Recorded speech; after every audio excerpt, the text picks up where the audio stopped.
Katika simu ya mwezi huu Mei ilikuwa ni nguvu ya maneno, the power of words. Katika nguvu ya maneno hayo, simu hiyo, tumeweza kujifunza vitu vingi sana. Tangu alipoanza mhubiri wa kwanza ambaye alikuwa ni pastor, akasema maneno yanaweza yakajenga, lakini maneno yanaweza yakabomoa. Lakini mhubiri mwingine akaja akasema kwa habari ya mwangwi wa maneno na zingine zilizofuata. Ni kweli, katika kusikiliza kwangu nilisikia sana tukisema maneno yale mabaya yaliyosemwa juu ya maisha yetu, na tukiomba kwamba sasa hicho kilichotamkwa kisiwepo tena kwenye maisha yetu. Na tunamshukuru Mungu kwa sababu sasa tuko huru kwenye hiyo eneo. Bwana Yesu apewe sifa sana. Lakini leo, kwa sababu ni siku ya vijana, nataka tuzungumze katika simu hiyo, lakini nguvu hiyo ya maneno, lakini kwa mafanikio ya kijana. Nguvu ya maneno itendavyo kazi katika mafanikio ya kijana. Huo ndio ujumbe wetu wa leo. Na tutaona vijana mbalimbali kwenye Biblia ambao wazazi wao walisimama, na pale ambapo walipokuja kuondoka kwa mapenzi ya Mungu, wale vijana jamii watambua kwamba wanaweza wakafanya kazi ile wazazi wao ambao waliweza kufanya. Sasa hii tunahubiri leo vijana. Sasa sisi vijana watu tunafanya mambo shirikishi. Naomba kijana aliyefika kwenye Mambo ya Nyakati wa Pili sura ile ya 26 mstari wa 1 mpaka wa 5.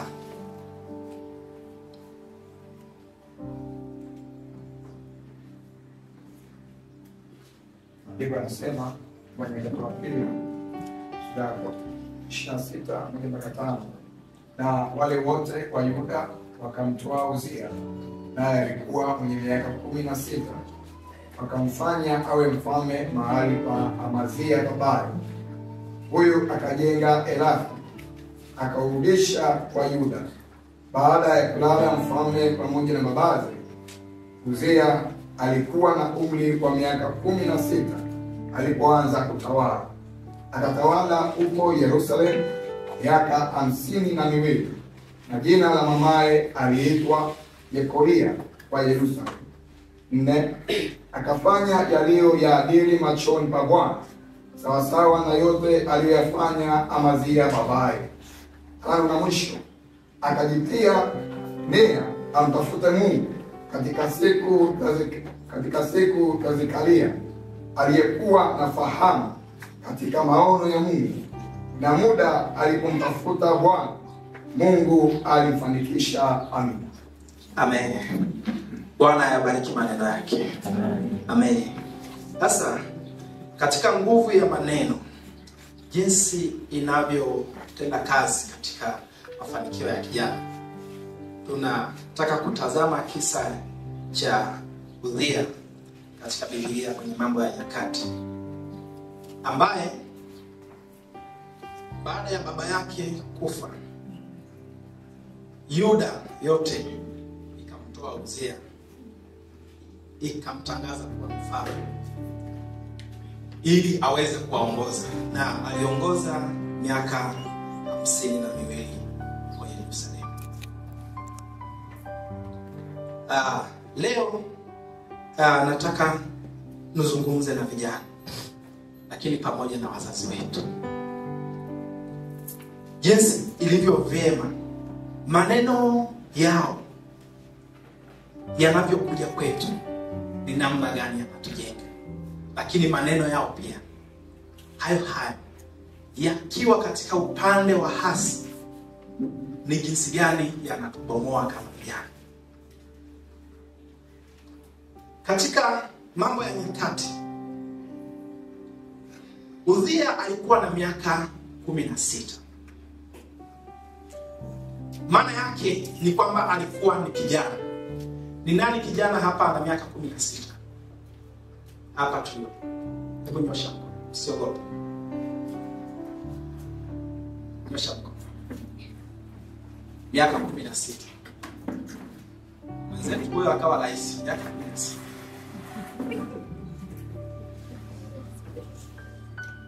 Kwa hiyo wote tuko juu hapo, si ndio? Sasa kana kwamba kumbe kuna uwezekano wa kufanikiwa mkubwa ukiwa kijana hivyo ulivyo. Pili, kuna uwezekano mkubwa wa kutokufanikiwa kama hautafuata misingi ile ambayo inatakiwa uifuate ili Bwana aweze kukufanikisha.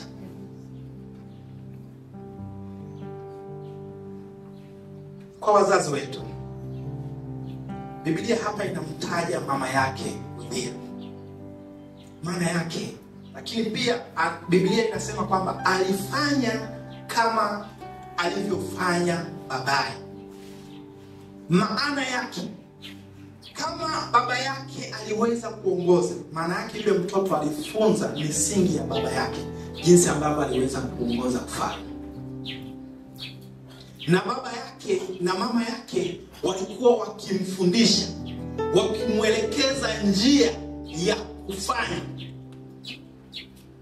Na huo ndio ulikuwa ulisi mkubwa kwa Uzia kutoka kwa wazazi wake. Kwa sababu alisikia yale ambayo wazazi wake walimwambia. Walimwambia Uzia, mshike sana elimu, usije ukamwacha mwenzake. Alipoenda kusoma, sina mashaka kwamba hakuwa msomi.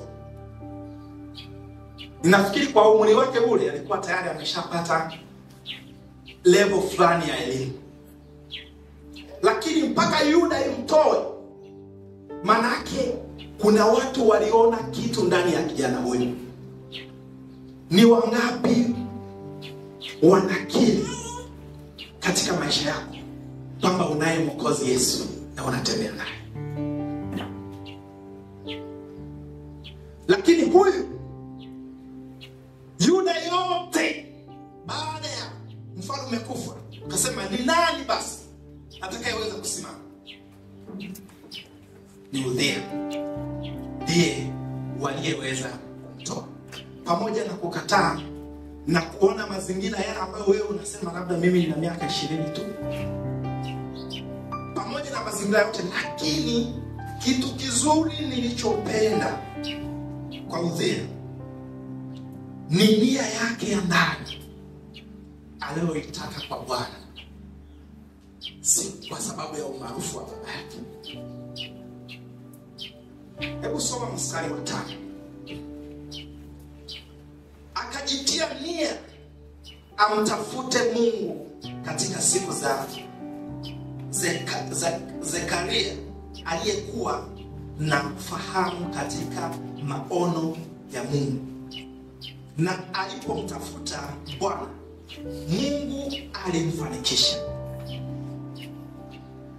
Sehemu ambako tunakosa vijana ni kwamba tunapoendelea au tunapokuwa na mafanikio, tunapofanikiwa kielimu, kiuchumi, au tunapopewa jukumu la kufanya na wazazi ama jamii.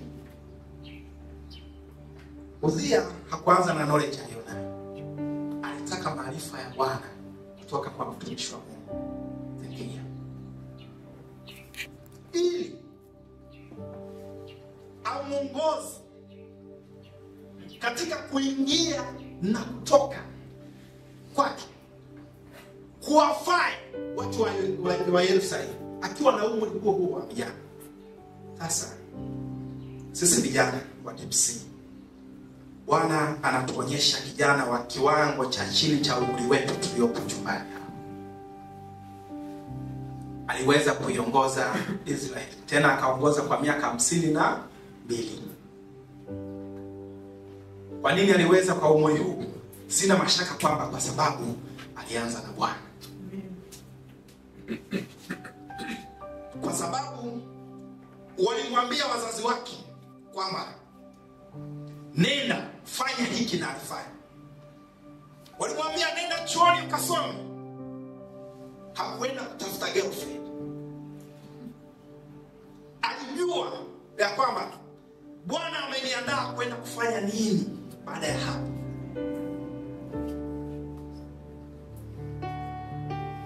Ndio macho ya Yuda yote yakamwona yeye katika umri wake mdogo. Sikusoma sana alikuwa na kaka zake na wadogo zake wangapi, lakini alianza na Bwana. Vijana wetu, yamkini wengine tumetoka katika family background tofauti.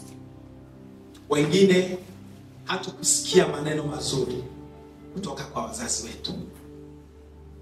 Wengine tulisikia maneno mazuri sana na walijitahidi hata kabla hatujaamka wametutumia mistari ya Biblia. Lakini bado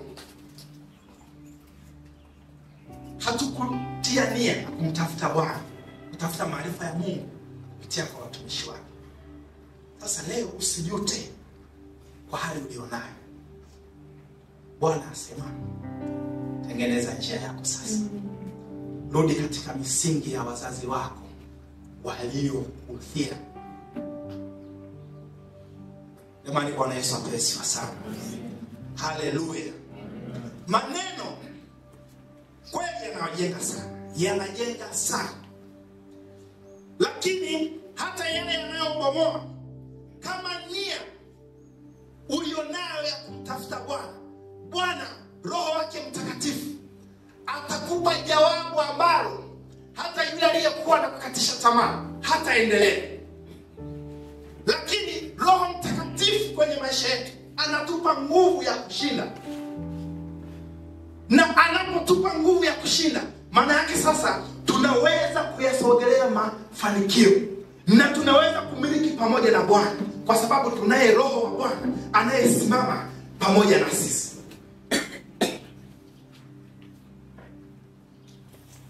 Jamani, haleluya. Amen. Bwana Yesu apewe sifa sana.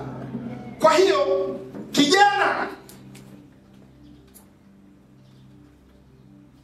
wazazi wetu kweli wengi hawajasoma, lakini wanao maneno ya hekima katika maisha yetu.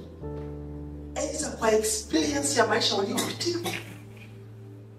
Hata kama unamzidi level ya elimu, msikie baba yako. Amen. Msikie mama yako. Waheshimu baba na mama yako, kwa sababu una Roho wa Bwana. Bwana atakuongoza, utajua kwamba hili ni baya kwenye maisha yako na utakataa, kwa sababu nayo hili ni zuri na kushika, utashika. Ndipo tutakapoweza kufanikiwa. Jamani, Bwana Yesu apewe sifa sana. Bwana Yesu apewe sifa sana. Na kwa muktadha huu ni kwamba niliposoma habari hii nikagundua ya kwamba mafanikio ya kijana yako katika nguvu ya Mungu. Kwa sababu mengi yote unayoyaona kwamba au wengi watu unaona wamefanikiwa, wewe bado ni fumbo kwako, kwa sababu ndio unapoendea mafanikio. Kama ni mara yako ya kwanza labda kusafiri kwenda Dar es Salaam, hujui stendi ya Magufuli iko sehemu gani, si ndio? Utaenda kwa imani, unawaamini wale ulioongozana nao kwamba hao hii gari itaenda kwenye stendi ya wapi? Ya Magufuli. Ni hivyo hivyo na wazazi wetu. Mimi nikuta ushuhuda mmoja. Juzi hapa nilienda.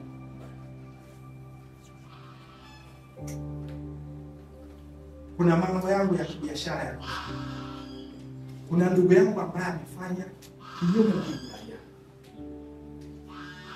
Ndugu yangu wa damu. Kwa sababu nimekutana na milioni ya pesa. Na mimi nikaenda nikiwa nimezamilia kwamba whatever means I want my money. Nilipofika mama yangu akasema neno moja.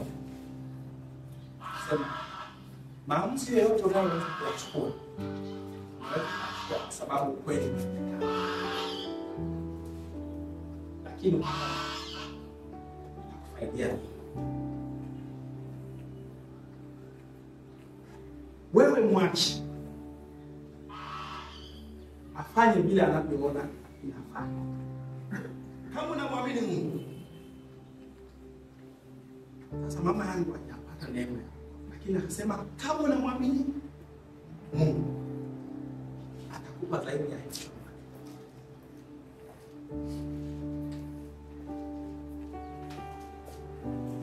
Sina yote sasa. Sababu ile bwana alikuwa tunaongea hapa muona.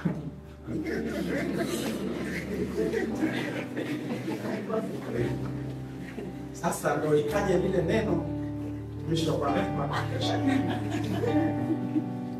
Sababu anapohojiwa majibu anayojibu kiasi kwamba naona kabisa hali nikitest misuli kwamba nikienda hata mara moja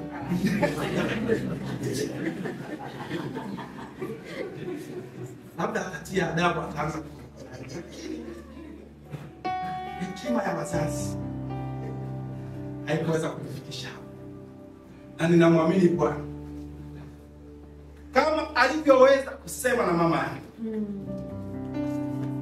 Amen.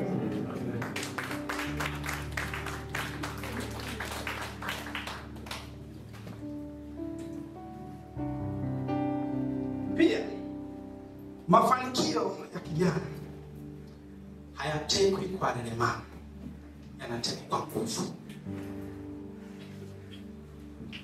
Only serious minded youth are the responsible citizen. Only serious minded citizen. Youth are the only citizen, responsible citizen. Bwana Yesu asifiwe sana. Umekuja shule. You are the only classmate.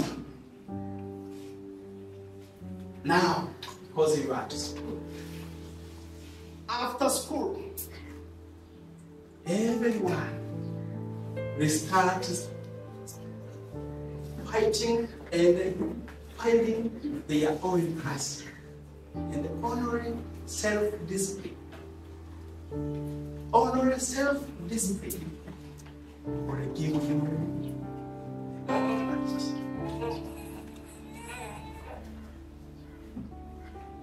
Leo hii tunakupenda kweli, Yaani wewe kila kweli wanakujua. Kila sehemu wewe. Kila sehemu wewe. Kile ambacho kimekupeleka chuoni unakipa kinakuwa ni kitu cha mwisho. Ikifika mtihani ndio unaanza hii perfect na mali fulani unani. Mimi na kwangu sijui niliacha wapi. Yaani hujui hata nini ambacho kimekupeleka. Hivi sijui mwalimu mpaka nisemaje, kwa sababu kipindi mwalimu anafundisha wewe una chat na baby. You are not serious. You are not serious youth. Kusoma ni kazi kama kazi zingine. Ndio maana wanakufundisha tunawalipa. Usipokuwepo wewe kuna walimu. Sasa mbona unacheza na kazi ya mtoto wa mwenzako? Unakana chuo kile kinaferisha. Hata wewe mwenyewe umeenda kusoma. You are not serious. Ukiwa serious kama ukudhia, maana yake tutakosema sasa mchungaji Kisanta anataka kuelekea Mwanza. Usikumbuke sana. Nani sasa atakayesema? Askofu kupendeza. Sisi tupe evangelist tips. Ataweza kuongoza kabisa. Lakini ukiona watu nini sasa itakuwa? Tunataka Bwana na kwa sababu kweli is no product. Sio? Na kwa wazazi ni kwamba sasa hivi kuko katika kupanga, wakati wa kupanda. Ndio kwamba kile unachopanda ndio mavuno yako ya kesho. Kile unachopanda ndio mavuno yako ya kesho. Wewe ukienda ule msemo wa kwamba asiyefunzwa na mamaye atafunzwa na ulimwengu. Ukisema hivyo halafu mtoto unamwambia asikii, ukasema basi acha afunzwe na nini? Na ulimwengu. Hiyo ni maneno yako ambayo umepanda mwenyewe. Naye ataelekea kweli kufesi ulimwengu. Jamani, haleluya. Bwana Yesu apewe sifa sana. Kwa hiyo ni kwamba angalia,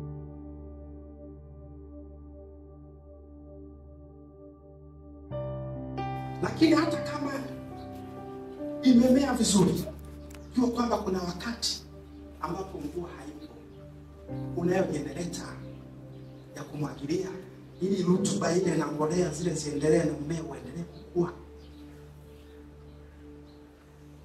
Ni wajibu wetu, ni kwamba ni lazima tusiache mazao yetu yakaliwa na madumadu. Tulipanda vizuri, tulipanga vizuri na tukapanda vizuri, tusije kuvuna haya. Vijana hawa walioko hapa, ni sisi tumepanga na tunapanda. Sasa tunapanda nini? Ni hicho ambacho ni wajibu wetu. Pia sisi vijana ni kwamba tuangalie kile kinachopandwa.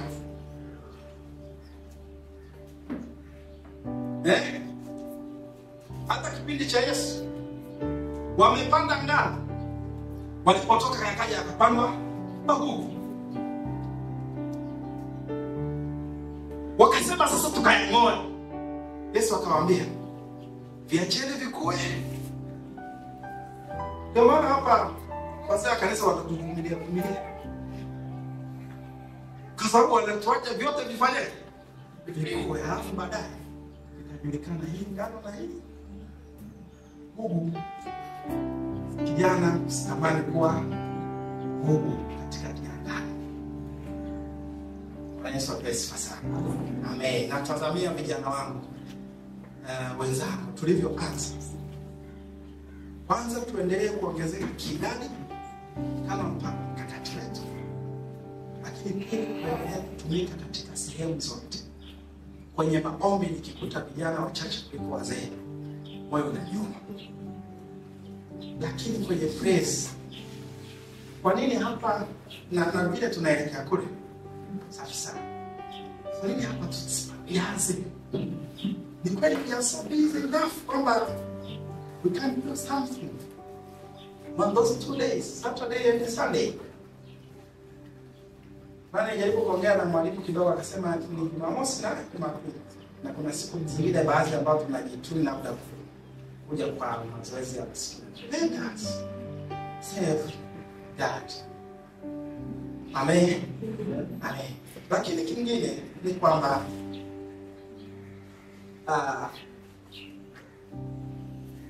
tufanye namna gani sasa ili mafanikio yetu yaweze kukaa pamoja na kuweza kukua. Kwani maneno tumesikia mengi, na tumepata walimu wazuri. Sasa tufanye nini sasa? Cha kwanza, katika nyanja zote unapaswa kuwa na mtu wa kukuongoza kiroho, kimafanikio, kibiashara, kiuchumi na kila kitu. Tukisema kielimu, kwa sababu tunao walimu, serikali ilijikomiti kwamba lazima watuongoze tu kufahamu kwamba hii ufahamu, hii mwasili inatakiwa hivi, daktari hivi. Lakini kwa habari ya mafanikio ni kwamba ni lazima uwe na mentor, mtu ambaye atakuongoza kuweza kuwa star. Hakuna star wa mpira aliyeweza kuitwa star bila kuwa na kocha. Lakini tunapokuwa na kocha au mentor kwa vijana, ni kwamba lazima tufahamu ni kwamba kocha mwenyewe hawezi kukufanya kuwa star. Ni lazima uwe na mambo manne ambayo yatakutia nguvu. Ya kwanza ni hiyo nia, determination, discipline. Nasemea yani ile self discipline. Lakini uwe na ile msukumo wa ndani, nilisema ile nia. Lakini pia uwe focused. Focused determined, lazima hivyo vitu viwe. Lakini pia kujitoa, sacrifice. Ukitaka pesa ni lazima ufanyeje? Kujitoa, uzipate, kwa sababu zile zinatafutwa kwa nguvu na maarifa. Bwana Yesu apewe sifa sana. Tusiishi kwa chance. In Jesus we don't have life for chance. There's serious minded youth. Hawezi kabisa kuishi by chance. Anaishi kwa purpose. You are living with purpose, not chance. There is no life. You can't bet life. You can't bet life. You must be serious, focused. Give your all ideas you want to prosper. Bwana Yesu apewe sifa sana. Hiyo itakufanya uweze kuendelea. Kwa hiyo watu hawa muhimu sana.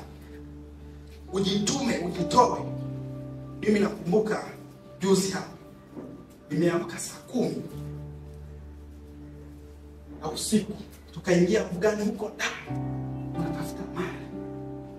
Nimekuja kutoka hapo mpaka tumepakia kwenye gari, tumefika mjini saa 8 usiku. Saa 11 tumeamka kupakua. Saa 4 nikapanda gari Dodoma, nikaja kumtumikia Bwana.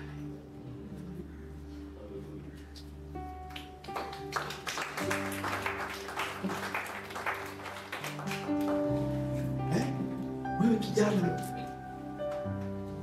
tena Simba alikuja alifungwa, leo namwekea laki.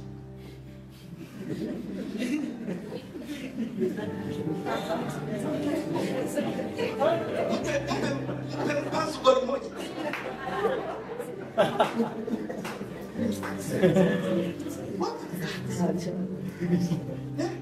Mtu mmoja akasema mali yako utaipata shabasi, tunaingia tunavua vyeo huko. Cha muhimu ni kujua lugha yao, kuzungumza nao. Mimi mkoi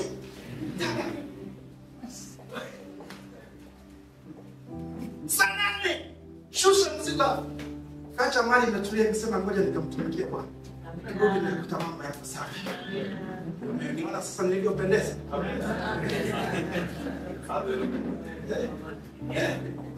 Be serious. Uko chuoni lakini soma kwa bidii.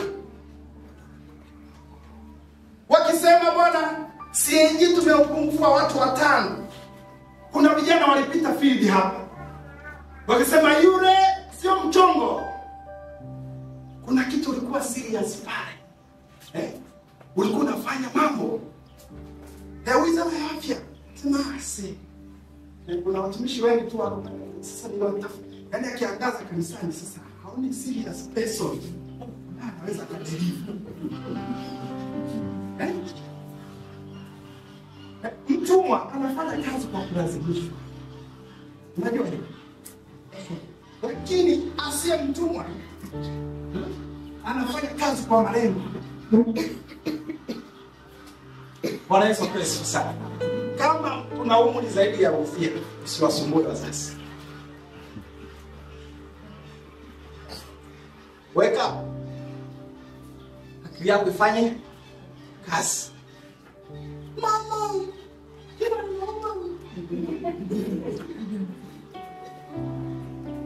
Hata kufahamu kwamba jino likiuma nitakiwa nimuone daktari unanisumbua mzazi pale ndio akapiga bomu. Kwa jina la Yesu. Sisi kama mshiko umekamata. Sasa vitu vingine vijana wanaume unameza vitu, unachukua ile unamwambia Bwana nisaidie, alafu unachukua procedure. Alafu unakuja unampa mama ushuhuda, Bwana namshukuru Mungu.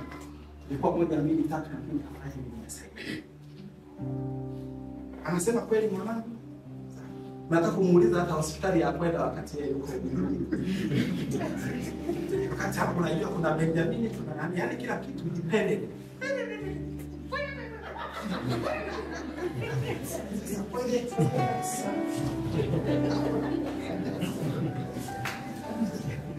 Amen. Amen. Lakini sifili sana mtumishi wa Bwana. Basi wakaribisha. Ya lakini siwafokee sana lakini najaribu kuona kwamba uwe na ile self discipline, lakini determination, focus. We need to deliver as Christians. Amen. Kama taifa letu litapata mtu ambaye anachaguliwa, anaenda kwa nia kumtafuta Bwana ili amuonyeshe namna gani ataingia kutoka. Taifa hilo linadumu, ndio miaka 52 alikaa. Kutoka 16 sasa ukijumlisha wana mahesabu baadaye tutaulizwa niambie itakuwa miaka mingapi. Kwa hiyo bwana mdogo alivyofanya mambo mazuri. Bwana Yesu asifiwe sana. Lakini kingine kijana ni kwamba ili ufanikiwe, naomba neno hili likae. Basi na mimi neno langu sio baya. Likae, utakumbuka hata siku nyingine kwamba kuna mhubiri mmoja alisimama kanisa kwenye siku ya vijana akasema kwamba neno maombi kwenye maisha yako yasitoke, lisitoke. Neno maombi isitoke. Sasa kwenye maombi unaomba nini? Kwenye maombi usitamke item. Labda hiyo ni neema ambayo Mungu peke yake ndiye amenipa. Sijui kwa wewe. Ninapoomba Mungu kwa ajili ya mafanikio, ninaomba kitu cha kwanza hekima, lakini kitu cha pili naomba maarifa. Naomba hekima, ninaomba maarifa. Bwana Yesu asifiwe sana. Hiyo tutaipata. Hebu tusome katika Mathayo ile sura ya 26.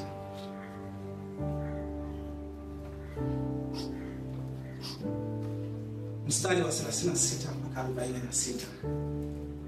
Ni kwamba majaribu hayana budi kuja, lakini muombe Mungu akuepushe nayo.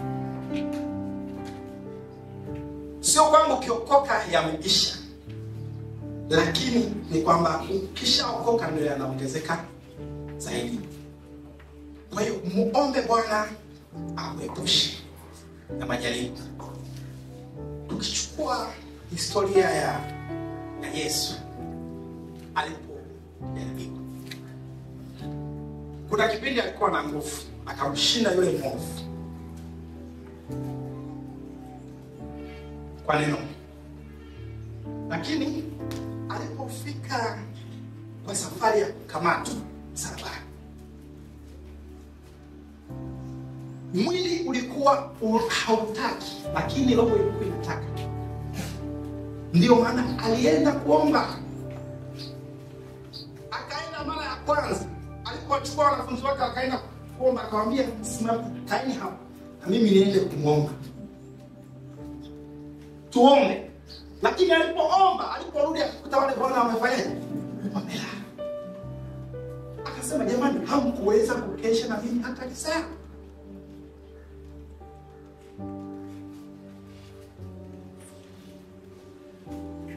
Akarudi tena, akaomba, akaja kaomba, ombeni msije mkaingia kwenye majaribu. Usifikiri wale tu wanafunzi waliokuwa wanaenda kukabiliana na kujibu kipindi Yesu anakamata, lakini hiyo ipo kwenye maisha yetu pia. Bwana atakuepusha. Utatuambia mwinjilisti Jibusi, niombe, niko 1 2 3, mimi ikifika saa 4 nimetoka huko mundani, nimechoka, nitalala. Lakini kama umeanza kuomba leo, usiingie katika majaribu, katika kutafuta kwako, katika kusoma kwako. Inapofika wakati wa majaribu, tayari unayo nguvu ya kuweza kustahimili.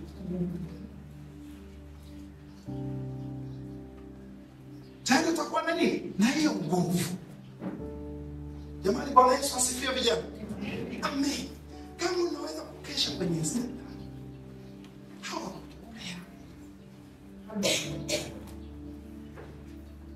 how about pray? How about prayer for your life? For your own life? And I'm doing. Okay. Sikia hii. Yesu alipowaambia wanafunzi wake, ombeni msije mkaingia katika majaribu, haikuwa kwa ajili ya kina Petro tu. Sisi tunajua. Nao hakuna jaribu ambalo linaweza kuja ambalo liko nje ya uwezo wako. Lakini kwa sababu hauna stamina, utaingia. Utavutwa na kila upepo. Kila aina ya mafundisho itakuja kwako. Baadaye unapotea kabisa. Baadaye unapotea kabisa. Vijana wenzangu, nimepata ufahamu kidogo katika age yangu nilionayo. Kuna vitu ambavyo na uwezo wa kusimama na kukataa, siwezi kufanya. Nimenisaidia. Nimezaliwa mimi kwenye familia ambao wanajua kwamba utajiri ni kupata kule kushiba. Basi. Lakini nimetoka mazingira hayo, nimekuja kuona kumbe nikiwekeza leo na kesho, kizazi na kizazi kitakuja kutumia hata Bwana. Nitaacha alama ya kiasi kwamba kuna watu wengine watakuja waseme kuna mtumishi wa Bwana alifanya kitu fulani ambacho leo kizazi na kizazi kitaweza.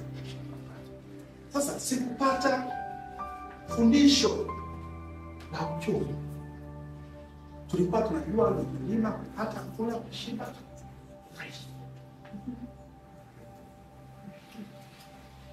Kula kwa sasa. Sababu mkakee na fulani. Unajisaidia. Familia kwa kama 30. Tebe na mahindi siku hii.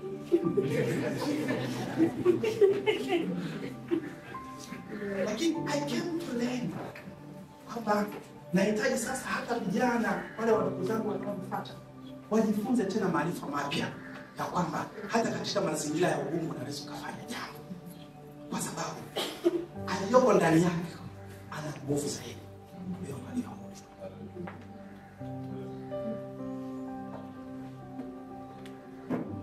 Kwa hiyo najikuta napanga sio mnavyoviona. Napanga kwa imani kwa sababu najua niliye naye ana nguvu. ndipo ambapo naweza nikasimama nikasema naweza kufanya kwa sababu Bwana yuko pamoja nami. Jamani, haleluya vijana. Amen. Sasa nenda leo hii hakuna kubuy time. Tuko kwenye marathon. Watu wanaoshinda maana yake amefanya practice. Lakini siku ya kukimbia ni siku hii moja. Lakini anapomaliza mbio zake vizuri kwa sababu ya mazoezi, there is no life of chance.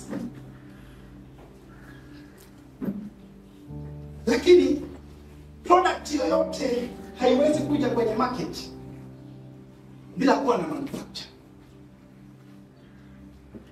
Sasa unakutana na product mbalimbali. Do you know your competitor?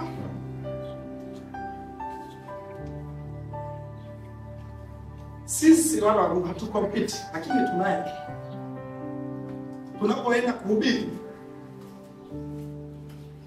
akitaka kuelewa kabisa mtumishi wa Bwana naye anachomeka. Na yule mtu yeye aidia naye ile dili.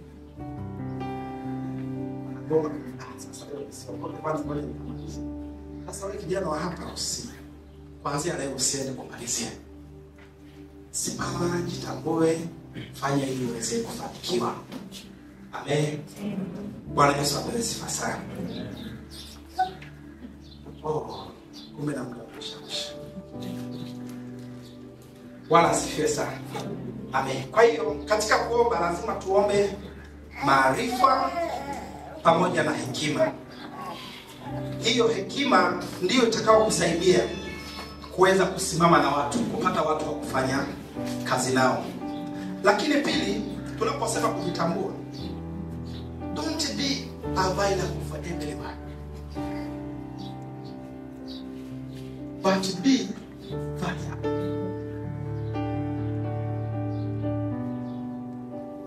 Mwenye dhambi akikushawishi twende, wa kanisani akikushawishi twende. Yaani wewe uko available kila muda kwa kila mtu. Choose your friend, choose your partner ambao utatembea naye hata kwenye masuala ya uchumi na maisha mengine. Hata kusoma, kuna kundi la wasomi sisi shuleni kulikuwa na group. Mpaka tumalize kusoma ndio mwingine atafuata. Na ilikuwa sio kwamba yule tu aliyekuwa wa kwanza mwanzo ndio atakuwa. Sasa umechuzi grupu jema kwa lengo lile ambalo limekupeleka mahali pale. Ile ukikosea kuchagua, ukawa available kwa kila sehemu, itakufanya wewe uwe mtu wa kuvutwa kila sehemu. Na hapo vijana ndio tunapopotea. Wewe umekuja, nia yako sio kusomea mitindo. Umeacha kusoma sayansi kukatibu watu, umekuja kuosha kucha.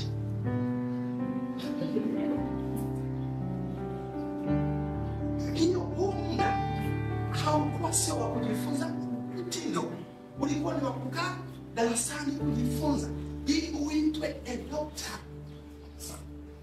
Sio mtu ana shida ya sikio na paswa mguu. Kwa sababu ulipishana na majira. Kipindi cha kusoma, wewe ulienda kufanya kitu. Sasa ukishamaliza, ile classmate imeisha, hayo madarasa ndio watu tunakuja kuyatafuta. Bwana Yesu asifiwe. Amen. Kuna wengine waliosoma lakini hawafanyi kazi hizo walizosomea. Ndio hapo kwamba umemaliza chetu nako lakini umetafuta kazi. Kwa hiyo vijana wa Yesu, na wasihi sana, maneno yasitukatishe tamaa. Kuwa kama mwanamke yule aliyeambiwa na Yesu kwamba sio vyema kuwapa mbwa chakula cha watoto. Lakini yule mwanamke akasema, Bwana, ni kweli. Lakini hata mbwa kuna makombo yaliyoanguka kwenye mguu ya Bwana wao. Lakini kujitambua vile tu tayari akapata kupona. Jamani, haleluya. Kwa hiyo tuwe na mtazamo chanya, tufanye kazi ya Mungu. Usifanye kazi ya Mungu kwa ulegevu sasa. Au utakuja kuweza kuwa mtu mzima. Utaona kama ni msalaba. To balance kwenye kila sehemu. Tutumike, lakini pia tuwe serious kwenye maisha. Tuwe serious kwenye maisha. Sulemani ameandika pale ni kwamba kuna mtu aliyetoa wazo zuri kwa ajili ya ufalme, lakini tatizo lake alikuwa maskini. Ufalme ulipofanikiwa hawakuja kumshukuru kwa sababu hakuwa na chochote. Sasa unayo hekima na maarifa, lakini kwa sababu umefungukiwa kweli tutafanikiwa, lakini baadaye hatutakumbuka kwamba Musa alikuwa kwa wale. Lakini wewe mbona kumbuka yule aliyekusaidia hata kama hana elimu. Tambua mchango wake na uweze kujikolonize. Jamani, Bwana Yesu asifiwe. Sasa kwa kufikia hapo tumefikia mwisho. Conclusion tu ni kwamba sisi vijana tunahitaji kusimama kwenye taifa hili na kuliombea. Kwa hiyo katika kuomba pia kuombea kanisa. Kusoma ndani ya mwisho, kusoma ile kitabu cha Nyakati wa pili ile sura ya kwanza mstari wa 7. Na ukisoma Yeremia 29 ule mstari wa 7, wa 11 na 12, utaona kwamba Mungu aliwaagiza kwamba kautakieni amani mji ule. Kwa hiyo hata unapofanya biashara mji ule utakie amani, uombee, kwa sababu ndipo mafanikio yako yanapokuwa. Tukiwa Tanzania hapa, naomba uiombee Tanzania, kwa sababu inapokuwa na amani na wewe ndipo utakapopata amani. Soma hiyo Yeremia 7:11. Hiyo ndicho kinachotuambia kwamba taifa letu ni muhimu. Kwa kumalizia, niseme kwamba Mungu awabariki sana. Mungu awazidishe sana. Natazamia kuona milionea vijana, mabilionea vijana wanaomiliki pamoja na Kristo. Ninatamani kuona vijana walioko serious kwa ajili ya kazi ya Mungu. Tufanye kazi ya Mungu ili tuache alama. Jamani, amina. Tunatamani vijana wale sio wa kubembelezwa ndio wafanye. Tunataka wale vijana ambao watajua wajibu na kuweza kutenda. Jamani, Bwana asifiwe. Amen. Bwana Yesu apewe sifa. Amen. Tunatamani tuwe vijana ambao vijana wa zamani wakifika waseme, jamani, kwenye ujana wangu mbona sikuweza kufanikiwa kiasi hiki? Kijana huyu anavyopendeza ndani ya Kristo. Si wakifika akunje sura, mara umejifanya ile nani kumbe ndo mtindo. Ngoja niache nisiseme, lakini Bwana kufanikishe katika maadili na mwenendo, ndipo pale Bwana ataona na atakutana na sisi na taifa letu litakapofanikiwa. Basi tusimame.